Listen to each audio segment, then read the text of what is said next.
नमस्कार दोस्तों, पाथफाइंडर में आप सभी का स्वागत है। मेरा नाम है डॉक्टर महिपाल सिंह राठौड़ और आज इस लेक्चर में मैं आपके साथ डिस्कस करूंगा लक्षद्वीप के बारे में। लक्षद्वीप के नागरिक पिछले कई दिनों से अपने एडमिनिस्ट्रेटर के द्वारा लाए गए एक नए कानून के खिलाफ प्रोटेस्ट कर रहे हैं। मामला केवल एक कानून तक सीमित नहीं है, और भी कई इश्यूज हैं जो इस आइलैंड को अफेक्ट कर रहे हैं पिछले कुछ महीनों से। तो इन सभी को हम डिस्कस करेंगे, लेकिन मेनली हमारा फोकस रहेगा इस कानून पर, क्योंकि ये लक्षद्वीप के भविष्य को, एनवायरमेंट, इकोलॉजी को भी अफेक्ट। दोस्तों, अगर आप यूपीएससी 2022 और 23 की तैयारी कर रहे हैं तो अनअकैडमी सब्सक्रिप्शन पर इस वक्त एक बहुत ही अच्छा ऑफर चल रहा है। 35% टोटल डिस्काउंट आपको मिल जाएगा अगर आप ऑप्शनल और जीएस दोनों का कंबाइंड कोर्स सब्सक्रिप्शन इस वक्त लेते हैं। तो आपको ये वाली प्राइसेस पे नहीं करनी है, आपको इन पर भी 10% और डिस्काउंट मिल जाएगा अगर आप कोड यूज़ करते हैं महिपाल। इसके बारे में आप ज़्यादा जानकारी प्राप्त कर सकते हैं नीचे वीडियो के डिस्क्रिप्शन में दिए गए लिंक पर क्लिक करके। तो लक्षद्वीप में पिछले कई हफ्तों से रिजेंटमेंट है वहाँ के एडमिनिस्ट्रेटर के खिलाफ, क्योंकि एक के बाद एक कई कानून ऐसे आए हैं जिससे वहाँ की जनता खुश नहीं है। तो लक्षद्वीप कहाँ पर स्थित है ये मैं आपको नहीं बताऊंगा, आपको इतनी बेसिक जानकारी होनी चाहिए। भारत की ज्योग्राफी का एक अभिन्न अंग है लक्षद्वीप, और अंडमान निकोबार आइलैंड्स दोनों की लोकेशन आपको पता होनी चाहिए। फिर भी चलो यहाँ पर देख लो, जिसको नहीं पता है, केरल से कुछ 100 किलोमीटर दूर पे आप देख सकते हो, यहाँ पर लक्षद्वीप ग्रुप ऑफ आइलैंड्स है।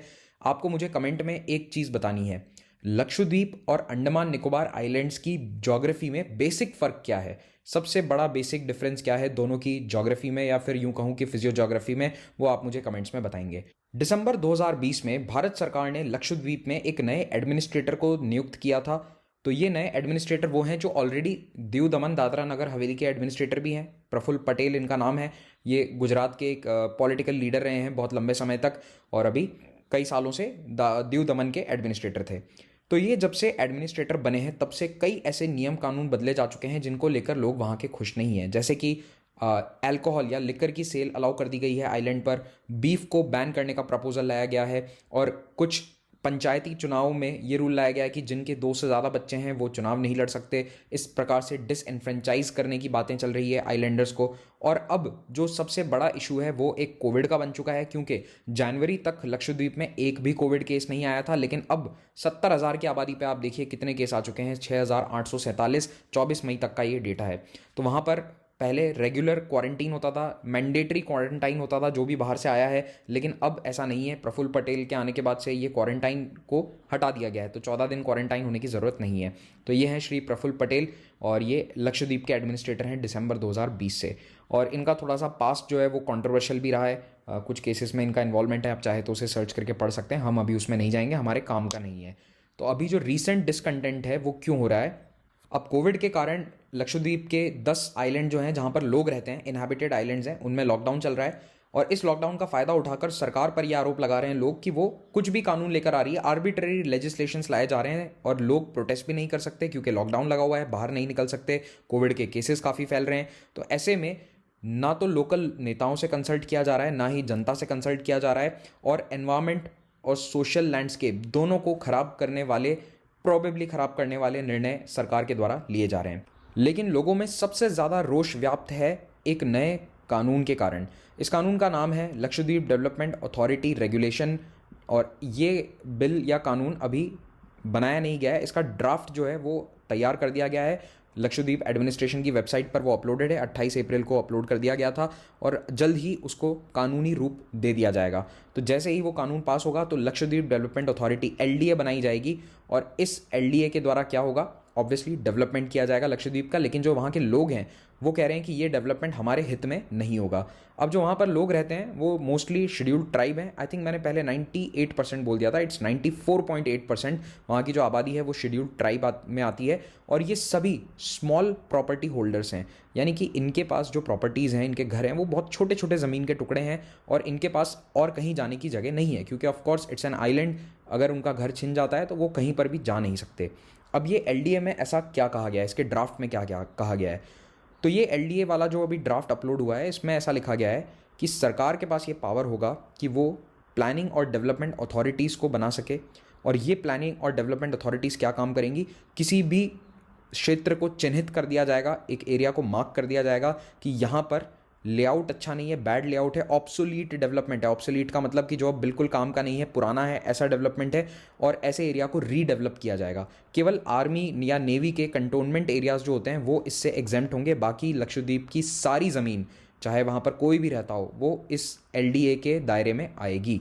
तो ये प्लानिंग डेवलपमेंट अथॉरिटी जो है, यहाँ पर एक गवर्नमेंट अपॉइंटेड चेयरमैन होगा, एक टाउन प्लानिंग ऑफिसर होगा, 3 एक्सपर्ट गवर्नमेंट नॉमिनी होंगे और 2 लोकल अथॉरिटी के रिप्रेजेंटेटिव भी होंगे।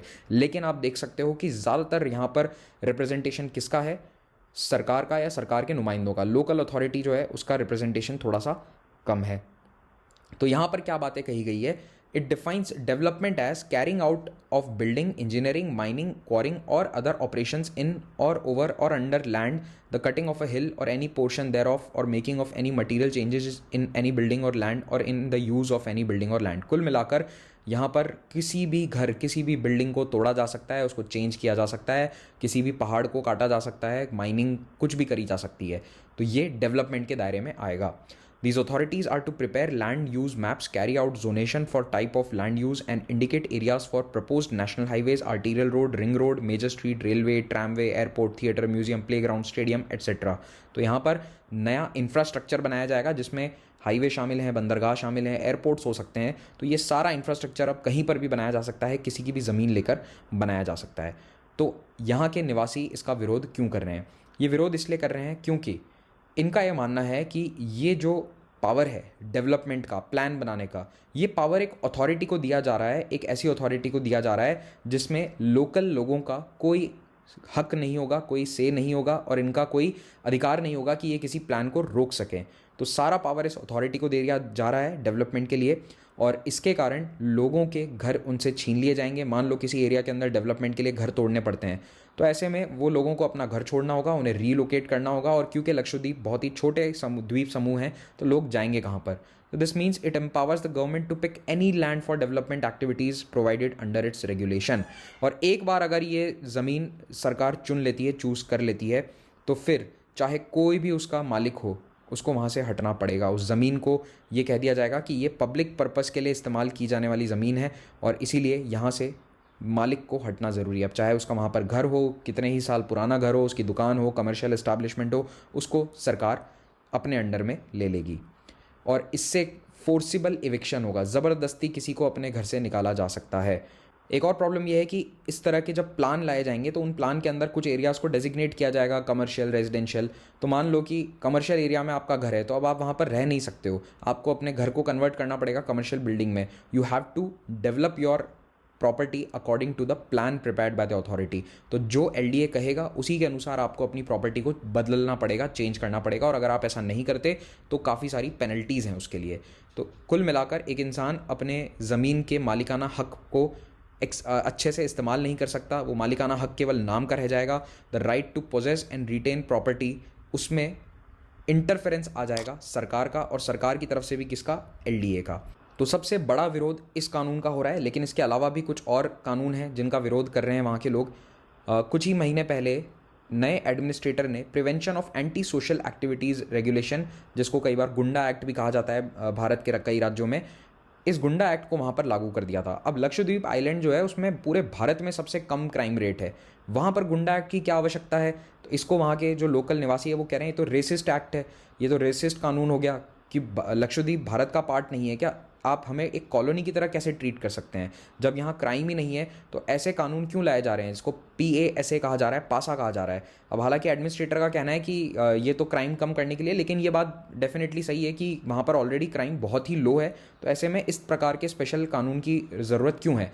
हो सकता है कि इससे लोगों को अरेस्ट किया जाए जो सरकार के खिलाफ प्रोटेस्ट करें या अन्य किसी भी तरीके से।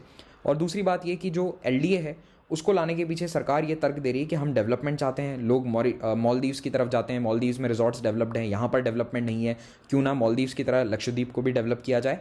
लेकिन ऐसे में लोकल लोगों का क्या होगा, उनके घरों का क्या होगा, इसके बारे में अभी कोई जवाब नहीं है। फिर एक और कानून लाया गया, लक्षद्वीप एनिमल प्रिजर्वेशन रेगुलेशन। इसके तहत बीफ स्लॉटर पूरी तरह से बैन कर दिया गया, और क्योंकि वहाँ पर मेजॉरिटी पॉपुलेशन मुस्लिम है तो वो डेफिनेटली इससे खुश नहीं है। लक्षद्वीप में अभी तक अल्कोहल बेचना मना था, रिस्ट्रिक्शन था उस पर, लेकिन इसके कारण टूरिज़्म पर इफेक्ट पड़ता था। ये रीज़न देकर सरकार ने अभी अल्कोहल बैन भी वहाँ पर हटा दिया है, तो अब वहाँ पर अल्कोहल बेची जा सकती है। लेकिन सबसे बड़ा कंसर्न ये है कि आखिर एलडीए का वहाँ के पर्यावरण पर क्या असर पड़ेगा। लक्षद्वीप के जो एमपी हैं उन्होंने कहा है कि ये जो ड्राफ्ट एलडीए रेगुलेशन है ये इकोलॉजिकली और सोशली दोनों ही तरीक़ों से वायबल नहीं है। ये जो डेवलपमेंट प्रोजेक्ट्स हैं ये पूरी तरह से प्रॉफिट के लिए हैं और ये यहाँ पर कंक्रीट जंगल खड़े कर देंगे और हमारी जो प्रिस्टीन इकोलॉजी है उसको ये पूरी तरह से तबाह कर सकते हैं। और जनता के जो नुमाइंदे हैं, लोकल रिप्रेजेंटेटिव्स हैं, उनसे कोई कंसल्टेशन नहीं करी गई इस कानून को लाने से पहले।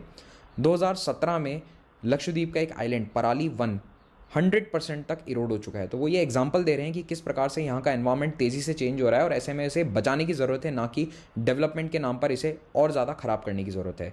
जो लक्षद्वीप के मेंबर ऑफ पार्लियामेंट हैं राज्यसभा में, उन्होंने एक स्पेशल चिट्ठी लिखी है राष्ट्रपति को और कहा है कि एडमिनिस्ट्रेटर को रिकॉल किया जाए, इन्हें यहाँ से हटाया जाए।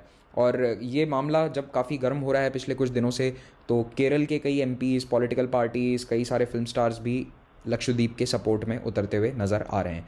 आप लोगों का इस बारे में क्या कहना है, कमेंट में बताइएगा। भाषा की मर्यादा बनाए रखें और शालीनता के साथ अपना पॉइंट आगे रखें। क्या डेवलपमेंट ज़्यादा ज़रूरी है या फिर इकोलॉजी को बचाना ज़्यादा ज़रूरी है? इस लेक्चर का PDF आपको मिल जाएगा इन दोनों टेलीग्राम चैनल्स पर। अभी अनअकैडमी का 4-in-1 ऑफर जारी है, जिसके तहत आपको printed notes, mega subscription offer के तहत एक्सटेंडेड वैलिडिटी और EMI पर आपको कोर्स मिल जाएगा और 10% एक्स्ट्रा डिस्काउंट मिलेगा अगर आप कोड यूज़ करते हैं महिपाल। और ये सभी कोर्सेज अवेल करने के बाद आप अनअकैडमी के टॉप एजुकेटर्स से लाइव क्लासेस में पढ़ सकते हैं। प्लस और आइकॉनिक 2 प्रकार के यहाँ पर कोर्स हैं। आइकॉनिक में आपको एक पर्सनल मेंटोर भी अवेलेबल कराए जाएंगे। हर हफ्ते यहाँ पर नए बैचेस बनते हैं, आप केवल इन बैचेस को ज्वाइन कर लीजिए और आपकी तैयारी पूरी इन बैचेस में हो जाएगी। मेरी आर्ट एंड कल्चर की क्लासेस चल रही हैं 8 बजे, जो प्लस कोर्स सब्सक्राइबर हैं वो उसको देख सकते हैं, अवेल कर सकते हैं। 3 फ्री टेस्ट सीरीज चलाई जाती हैं, इनका फ़ायदा उठाइए, प्रीलिम्स में अपना स्कोर बढ़ाइए। Use the code Mahipal to unlock these test series. Every Sunday combat होता है, कॉम्बैट में हिस्सा लेकर आप स्कॉलरशिप जीत सकते हैं अनअकैडमी की तरफ से। इन एग्जाम्स की तैयारी करने के लिए भी कोर्सेज अवेलेबल हैं, check them out on unacademy.com और the app. Thank you very much for watching this, have great day.